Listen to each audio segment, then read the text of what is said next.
Christmas is a wonderful season of joy, and I want to complete your joy. And there is a joy that is found in food and in fun, but there is also a joy that is deeper and higher. And I wish for you to have this joy in addition to the celebration joy. On Friday and last week, I promised you that we had looked at the first 2 chapters of the Bible, and today we're going to look at the last 2 chapters. Some of you are movie buffs, some of you are not. Okay, but do you all know who is Christopher Reeve? Yes. Some do. Okay, if you don't know, he's this guy. He's the guy who acted in Superman, right? And do you all know what happened to him? He fell down and paralyzed. Right. He injured himself, horse riding, exactly, and he is paralyzed from neck down, shoulder down. So quite a serious injury, okay? And so the question is, did he walk again? No. Some of you know, some don't know. It's okay if you don't know. He didn't walk again, okay? He never walked again. But then, I want you to watch a little clip. Some people say, maybe he walked again. Okay, well, he didn't walk. Okay. This was cleverly done with computer animation. Okay, it was done during an NFL commercial, 1-minute commercial, and but when people saw that, they thought, "Oh, he could walk again. A cure has been found," and so he was hoping that he would walk again. Well, he says that even though he knew the doctors told him he's not going to walk again, he says, I needed to believe in something. And this is why I did this commercial with this company trying to raise funds to do research for those who have with spinal cord injury. I don't know, was that a good way to hope? Well, we'll come back to that later. But today we want to ask first the question of what is Christmas, okay? Well, Christmas basically is God's gift of hope for you. Christmas commemorates the birth of Jesus. And what does that mean? I mean, babies are born, babies are gone, you know. What makes this one special? Well, what makes Jesus special is that he gives us hope. So God's wish for you this Christmas is to receive his gift of hope. Now, if you have already done so, wonderful. Okay, then I hope that you will enjoy this gift of hope more fully. Now, what is hope? Well, hope is your response to how you see the future. That is hope. Hope doesn't exist on its own. I hope so, I don't hope so. When you say all that, ultimately there's a future that you are expecting. And upon the expectation of your future, you develop a response to that future that you expect. So if you expect next year to be better, you will generally be happier. You know, if you think that 2024 is going to be a good year for you, you're going to have lots of sales, you're going to get promotion, you're going to get lots of money, you will what? Spend more money. Okay? Because that is your expectation. So you spend more money. But if you think 2024 is going to be terrible, it's going to be worse than 2023 and all that, you're not going to be spending a lot of money. Everything is going to be affected. If you buy gifts for your kids, they are going to be simpler gifts. You know, if you want to consider buying something, you'll probably buy the cheaper version and all that, if you think the next year is going to be bad. So your expectation of the future conditions everything else that you are doing today. And therefore, what you believe of the future is vitally important. It's not irrelevant. It is not the buy and the buy and buy and the pie in the sky, and it doesn't really matter, because everything that you do today is influenced by what you expect of tomorrow. You know, economists know that, right? They know the market sentiment, okay? And if the market is buoyant, everybody is spending, there's going to be a lot of GDP. Okay? So we all need a positive response of some sort. But sad to say, there is a lot of hopelessness in Singapore. Last year in 2022, there were 476 suicides. Were you surprised by this high number? This marks a 26% increase from last year. And we hit a 22-year high. Sad to say. All right? And there are two groups that are particularly troubling to the states, and that is those between 10 and 29. They form a very high percentage of suicides, and also the 70 and 79. So generally, you can say that there is depression, and that's why they kill themselves. But why does that depression come about? That depression comes about because of hopelessness. That's what depression is. If you are full of hope, you won't be depressed, right? It's only when you feel hopeless that you feel depressed. So this is what happens when you have no hope. So let's have an analysis of hope. See, some people are naturally hopeful people, right? They always look at the brighter side of everything, okay? So they are the hopeful people. They form the top two quadrant, 1 and 2. Then there are the reality people. People who always look at reality, maybe sometimes even tend towards negativity, okay? Then there are also people who are really going to get a bad future because there is no hope. Like Christopher Reeves, he was not going to walk again. So there was not going to be any future of Christopher Reeves walking. That was the reality, okay? But then there are some people with good future. They are still developing, they are growing, and that is the objective good future that they are talking about. Okay? So people who take their own lives are people who are in quadrant 3 and 4, right? Because they think that things are bad. Now, they can actually have a good future but not know it. In fact, I know of some people who have committed suicide, so to speak, prematurely. That actually there was a lot of stuff, good things ahead of them, but they just didn't know and didn't understand it. And because of their hopelessness, the emotional response to the future, they think not objectively good future, but subjectively negative future, then they end up killing themselves. Okay?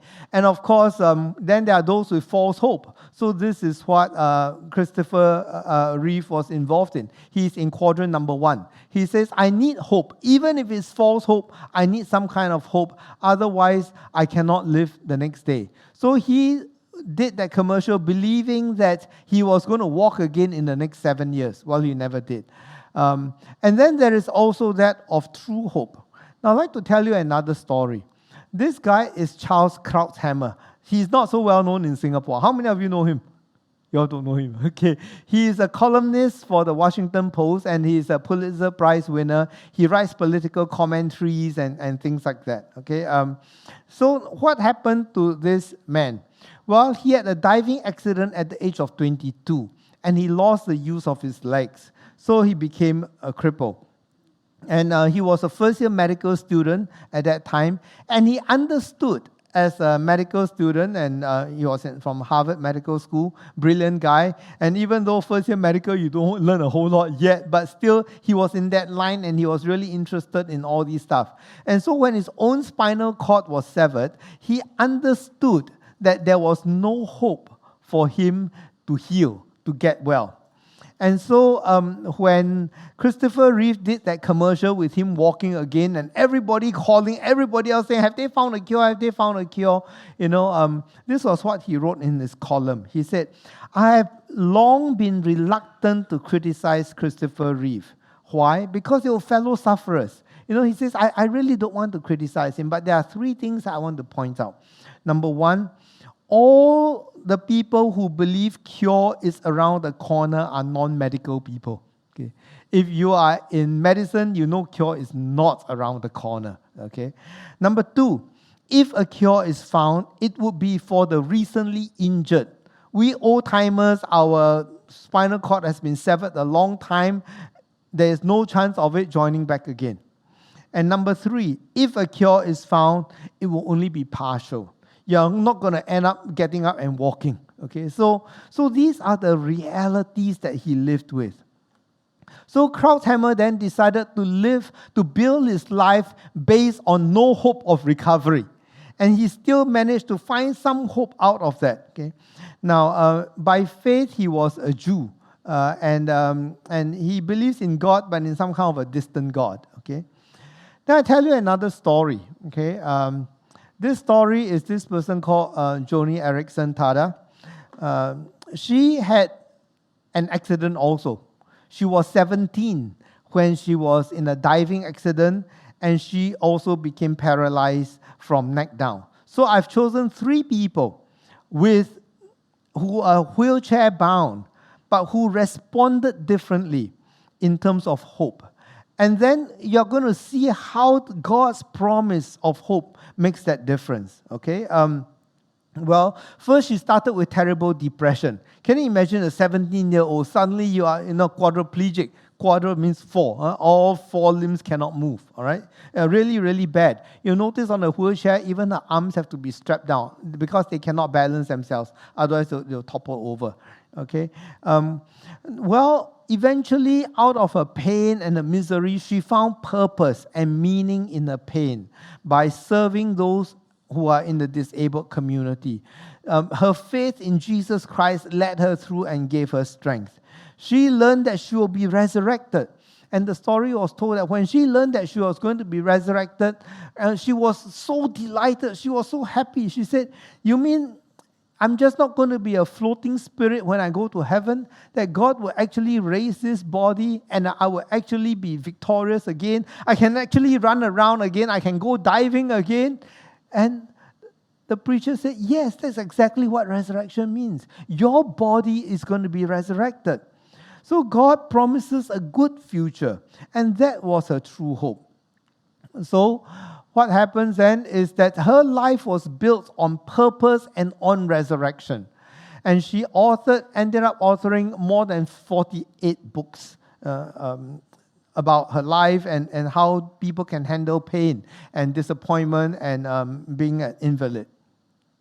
Now, where do the three stand in hope? Okay, I think Christopher Reeve stands in the category of false hope, right? That is directly strict 100% in that category. Okay, a Krauthammer, real despair, reality people, but within that he tries to carve some kind of an existence that is reasonable, so that he won't kill himself. And then Joni is the one who has true hope in the Messiah. Okay, so this will be approximately where they all are. Now, I'm wondering where you are in your life. Like, generally, are you, a chirpy person, very hopeful, or are you kind of, let's look at reality type of person, okay? Well, and that can affect your level of hopefulness and your level of good cheer and happiness in your life, okay? Now, I would like to say that Joni Eareckson, however, had two things that were going on for her. You see, she was prepared for a life on earth that had no hope. She knew that she was not going to recover.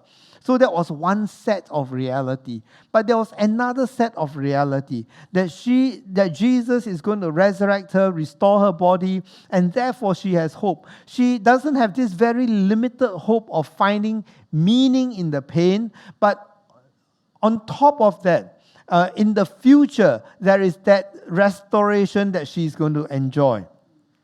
And so now we come to the passage that we said we're going to be looking at, Revelation 21. The reason for the hope that we have. John says this, "I saw a new heaven and a new earth, for the old heaven and the old earth had disappeared, and the sea was also gone."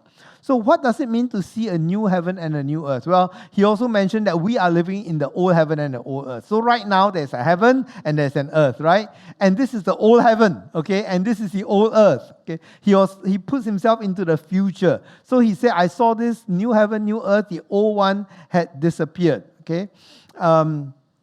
And then the sea was gone. What does it mean? Well, seas are actually very good things, right? I like the sea. No, I don't know about you. So no more sea, I'll be very sad, Not literal, okay? Because sea was a symbol of that which is uncontrollable, that is dangerous. You know what it is like when you go sailing, okay? It's full of danger. In fact, not too long ago, I can't remember when now, off the Philippines Sea, they discovered this sailboat with a mast that was broken. Okay, and everything was like no response. They boarded the boat and they found that there was this man who had a heart attack and he died.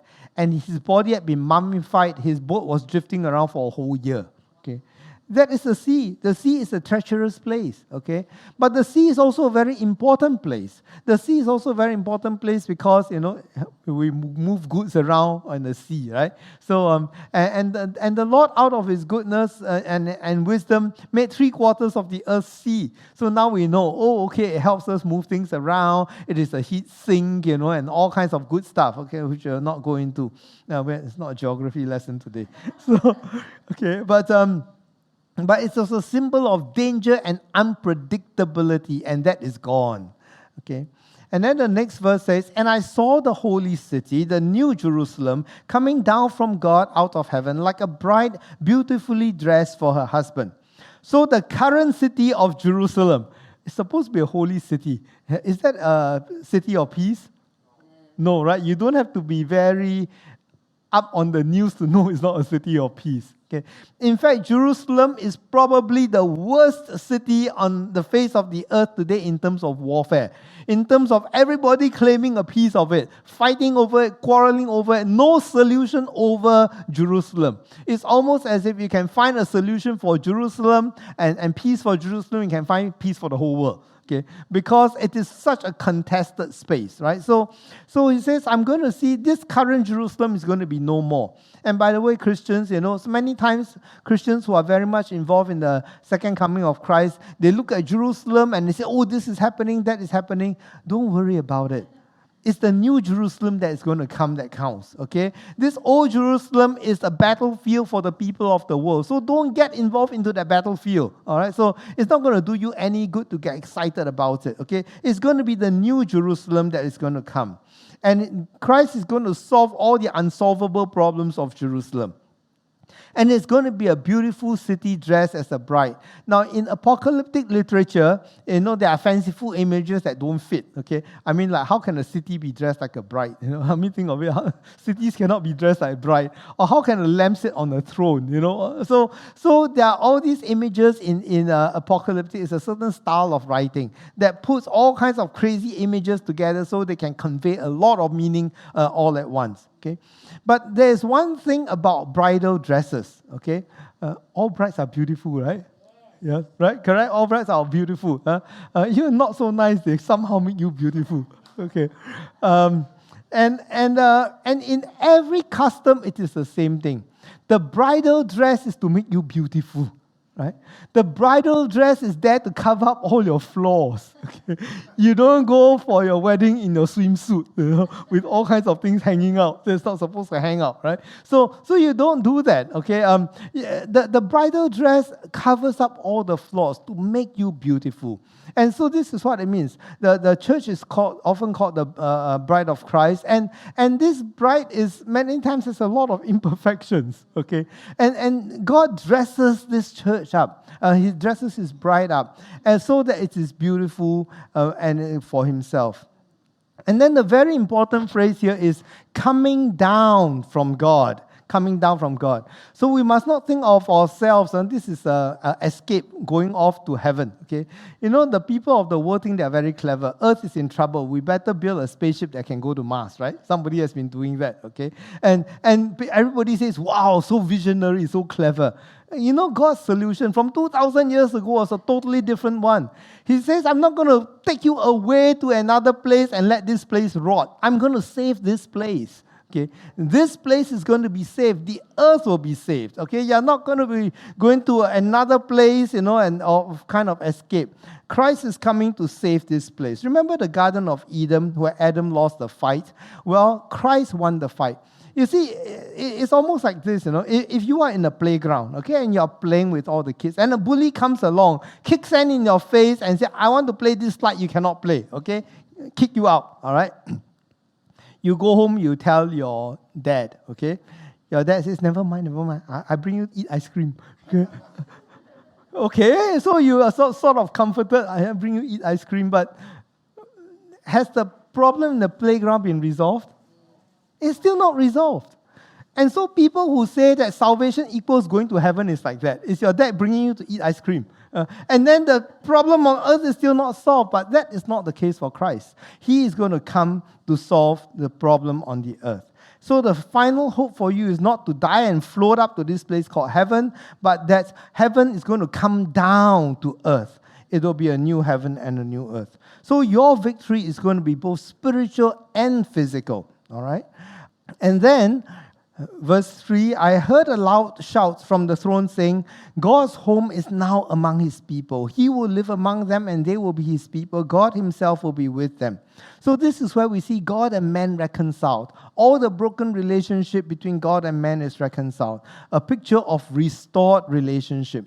There's a deep, unfilled longing in this world. There's a perpetual discontent. You know, it doesn't matter how well you do and how much money you make, you always never have enough. Okay?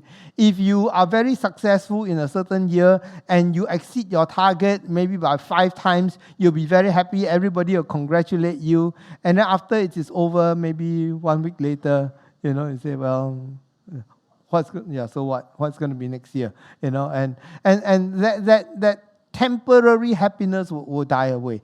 Then there's that perpetual discontent. You think you're good, somebody else is even better, right? You think you sold $1 million in pharmaceuticals, you're a pharmaceutical person, you have done a great job. Well, you learn that so many people sold 5 million, and sold it within 6 months of the year. Then your 1 million sounds very little now, So that's just how life is. There's always a perpetual discontentment.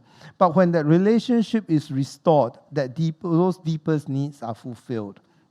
And then verse 4, he will wipe every tear from their eyes, and there will be no more death or sorrow or crying or pain. All these things are gone forever. Wow.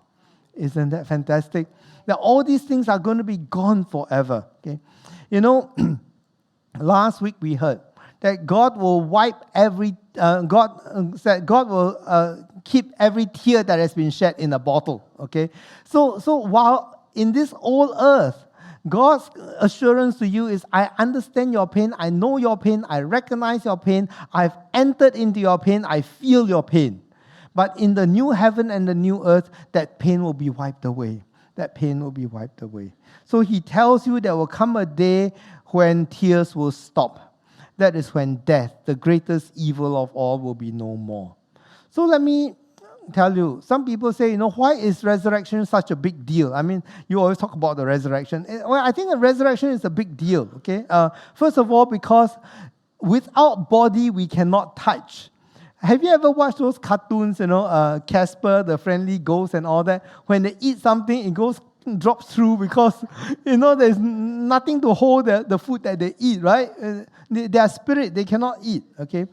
And Jesus said to them, to his disciples, why are you troubled? Why do doubts arise in your hearts? See my hands and my feet, that it is I myself. Touch me and see, for a spirit does not have flesh and bones as you see that I have. And when he had said this, he showed them his hands and his feet. Can you imagine, when you go to heaven in your spirit, you will have no sense of touch. But God made us sensory creatures.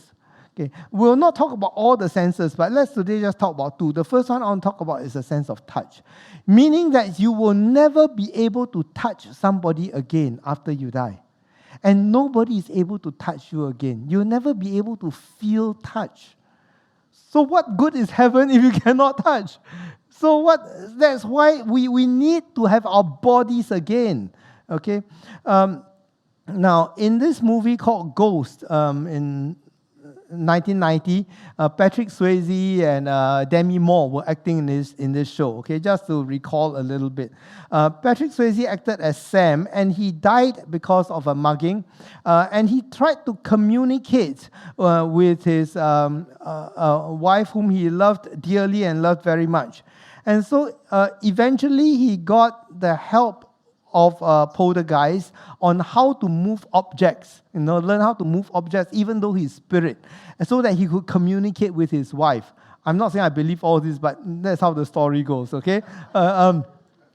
So he was desperately trying to communicate with his wife. Eventually, he communicated with his wife through this charlatan, this woman who pretended to be able to communicate with dead spirit. And then when Patrick Swayze appeared, she suddenly realized that's a real thing. That all this while she has been faking it. Okay, and of course, you know who that woman is, like Whoopi Goldberg. Okay, so that is how the story went, right? But the big struggle that they had was that he could never touch her. He could never touch her. And that was that struggle, where he is immaterial, she is material. Okay, and he couldn't touch her at all. Desperately trying to communicate. I would like to show you a clip from the closing scene of this movie. So they had to pretend that they could feel when he was actually spirit. And even when he could be seen, he could not be felt. Okay? And this is why resurrection is such a big deal. Okay, so don't underestimate what it means to have a resurrected body. It is not enough that your soul goes to God. It is vitally important that your body raises from the dead. Another aspect of being a resurrected body is taste. So Jesus Christ said this. He said, while they were still disbelieving for joy and were marveling, he said to them, "Have you anything here to eat?" They gave him a piece of broiled fish, and he took it and ate before them. Okay, now, eating is a pleasure. Imagine a life never eating, never tasting. Some people go through that, at least for a certain part of their life. They need to put in a feeding tube, right? They are being fed nutritionally without tasting, without actually eating. And you ask a person something like this: how would you like to live your life if the only thing in your life that you cannot do is that you cannot swallow and you cannot eat? And that for the rest of your life, we're going to put a feeding tube in you, and every time you eat, we're going to pour this food in you.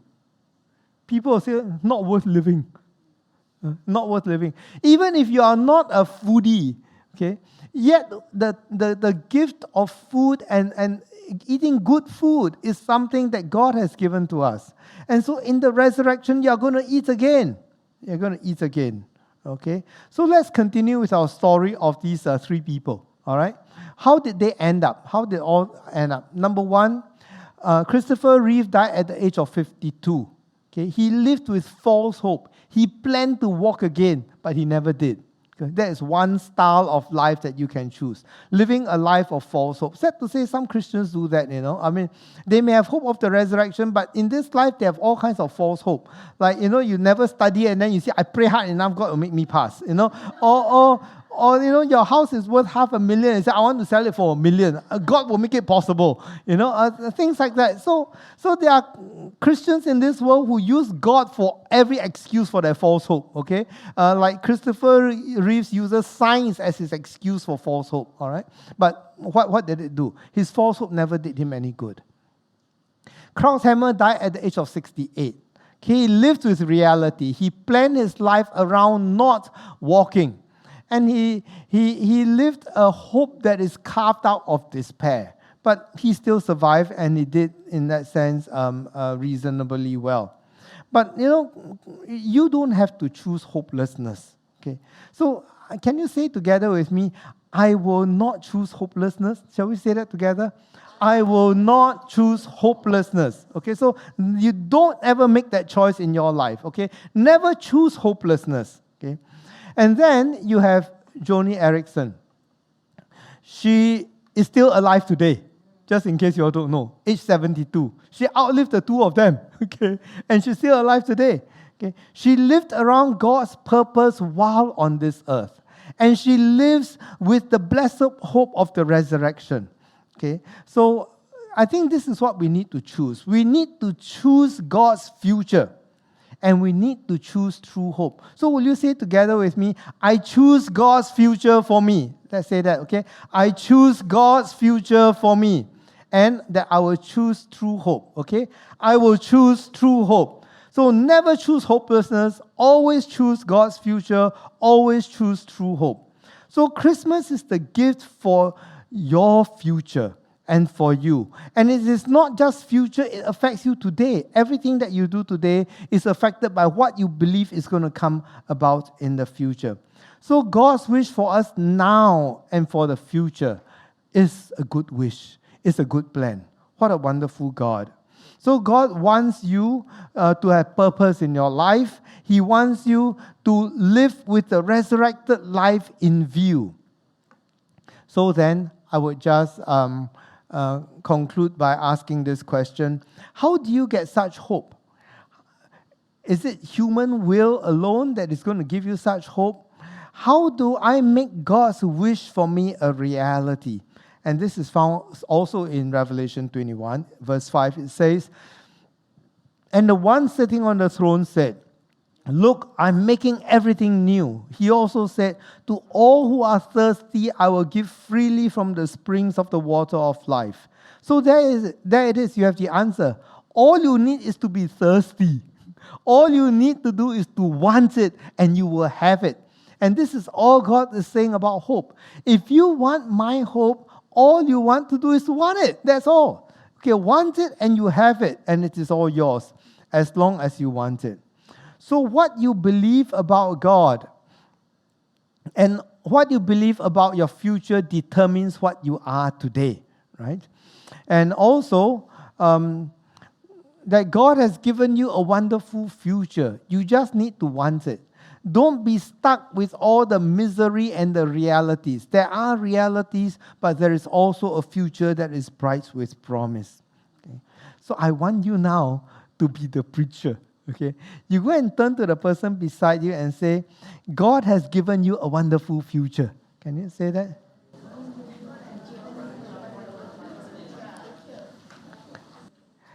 It's good, right? To minister to somebody. God, and it's good to hear somebody say it to you, right? So please don't just be selfish, okay? Somebody say, God has given a wonderful future, hey, thank you, and then you never say back. So you say back to that person, God has given you a wonderful future, okay? and I also want you to say out loud, okay, that I want God's future for me, okay? To get God's future for me. Amen. Let us pray. Our Father in heaven, thank you for your wonderful plan for me. I thirst for it. I confess my sin. Make me your child today. Take me into your new heaven and new earth. Amen. We hope you have been blessed by Pastor Peter's sermon. We'd love to have you visit us at thewell.sg. Have a wonderful week.